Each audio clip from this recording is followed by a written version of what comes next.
Welcome to this explainer. I'm absolutely thrilled you're here today because we're setting up a super focused investigation into a mystery that has literally baffled the world for decades. Yep, we're taking a structured, completely evidence-based look at the Bermuda Triangle. We're going to sift through the facts, look closely at the data, and transform this massive legendary myth into clear, understandable science. All right, let's get right into it. We cannot find west. Everything looks strange, even the ocean. It looks like we are entering white water. Now, those aren't lines from some sci-fi movie. That was a chilling, very real transmission sent on December 5th, 1945, by Lieutenant Charles Taylor. He was an incredibly experienced pilot, right? Over 2,500 hours of flight time under his belt.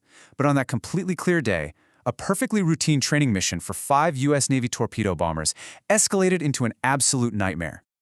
Okay, let's dive into this by mapping out exactly where all of this happened. The Bermuda Triangle is a specific section of the Atlantic Ocean, stretching right from Miami over to Bermuda and down to Puerto Rico. And right around the 1940s, this very specific geographical area started making major headlines. Why? Because an alarming number of aircraft and ships were just mysteriously vanishing into its waters, literally without a single trace. So let's track how the sequence of dread actually unfolded for Flight 19. At 2 p.m., the 5 bombers depart Fort Lauderdale. The weather, mostly clear. But by 3:45 p.m., so just an hour and 45 minutes later, Lieutenant Taylor radios in sounding utterly confused. He says he can't see land, and bizarrely, his compasses have just stopped working. By 4:15 p.m., panic has fully set in. They cannot find west, and Taylor oddly hands over his command to another pilot. When the base finally realizes the severe danger at 4:30 p.m., they send out 2 military rescue jets. And get this. Just 10 minutes after taking off, those rescue jets vanished from communications too. Within mere hours, 14 men from Flight 19 plus 13 rescue personnel simply disappeared. 250,000. Just let that massive number sink in for a second. That is the number of square miles of the Atlantic Ocean and Gulf waters that the U.S. Navy and Coast Guard searched over the following days. Hundreds of thousands of square miles completely scoured, resulting in absolutely zero wreckage found. No debris, no oil slicks, nothing. Let's move on to vanishing passenger planes, the Star Tiger and the DC-3. See, we need to shift our focus a bit because it wasn't just military fighter jets disappearing out there on training missions. Massive commercial passenger planes, we're talking some of the very first designed to cross the ocean, were vanishing into thin air too. Take the Star Tiger, back in January 1948. This was a commercial plane with 31 people on board. Now, what's crucial to understand here is the altitude. The pilot, a highly experienced World War II veteran named Brian McMillan, deliberately chose to fly at a super low 2,000 feet just to avoid heavy storm winds higher up. At 3:15 a.m., he makes a totally routine check-in with the Bermuda Air Tower. Everything's fine, but when the tower tries to reach him again just 35 minutes later, total silence. And despite an unbelievable 882 hours of military flight time dedicated to searching for the Star Tiger, again, absolutely nothing was found. And then, later that exact same year, in December 1948, we get the downright bizarre case of the San Juan DC-3. This was supposed to be a standard routine flight from Puerto Rico back to Miami with 28 passengers. But honestly, this flight was already in trouble on the ground. It departed with known issues: a weak battery the pilot was in too much of a hurry to fully charge, and a newly repaired radio transmitter. Once they were in the air, the communication anomalies became incredibly eerie. At 11:23 p.m., their signal is picked up 700 miles away in Miami, but completely missed by San Juan, which was way closer. Even stranger, a later transmission saying they were just 50 miles south of Florida somehow skipped over Miami completely. It was picked up by a tower in New Orleans, 600 miles away. The plane never arrived, and just like the others, left no trace. Which brings us to Act 2, the magnetic anomaly, when compasses lie. All right, let's put on our detective hats and pivot this explainer away from all those spooky legends and lean directly into the science. Our first really solid clue? Navigational confusion. And this brilliantly illustrates a critical difference between the true North Pole, which is geographic, and the magnetic North Pole. They are not the same place. In fact, they are roughly 1,200 miles apart. In the Bermuda Triangle, compasses often point to geographic true north rather than magnetic north. If a pilot doesn't constantly adjust for this difference, well, they're going to fly totally off course. This is exactly what confused Lieutenant Taylor on Flight 19, making him think he was over the Florida Keys heading into the Gulf, when in reality, he was pushing his crew farther and farther out into the vast, empty Atlantic. But why does this magnetic confusion happen right here of all places?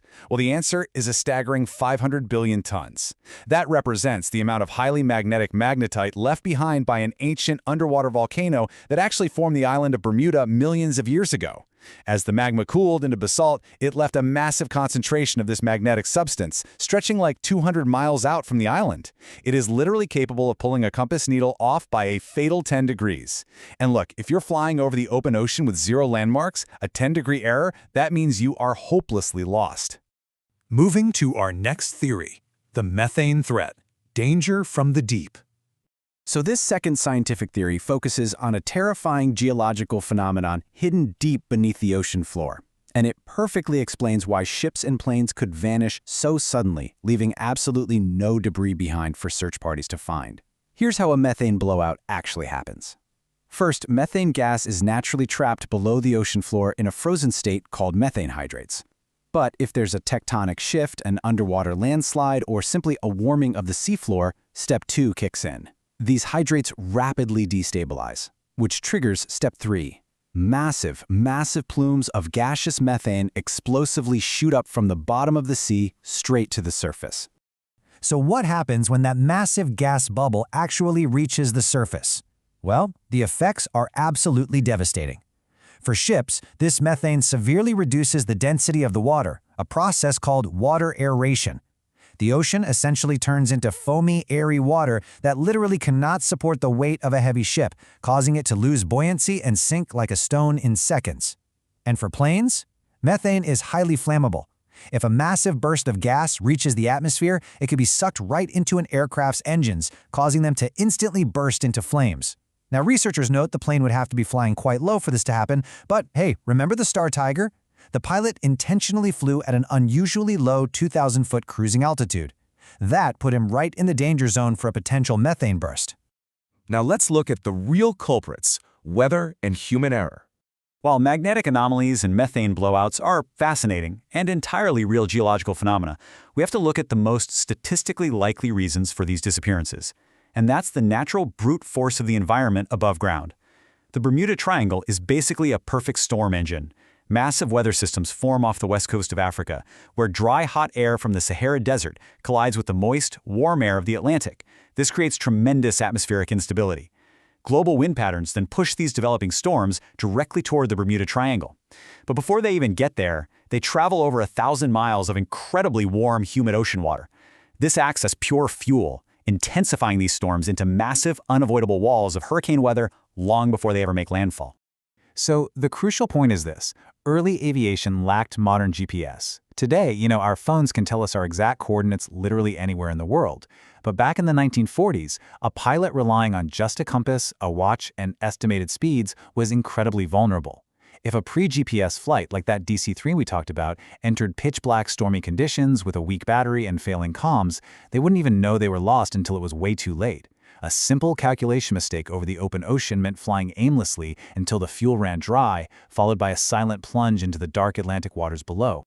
We've managed to replace the myths with science, pointing to magnetic magnetite, explosive methane, severe hurricane generation, and human error in the pre-GPS era. But it leaves us with one final, very important question to consider. As the Earth warms and sea levels rise, will the Bermuda Triangle claim new territory? I mean, if rising temperatures lead to more destabilized methane hydrates and warming oceans produce even larger, more violent storm systems, how might the size, shape, and danger of this legendary zone change in our own near future? It's a sobering thought for sure, and one that proves the science of the Bermuda Triangle is far from settled. Thank you so much for joining me on this explainer. Keep questioning, keep learning, and I'll see you next time.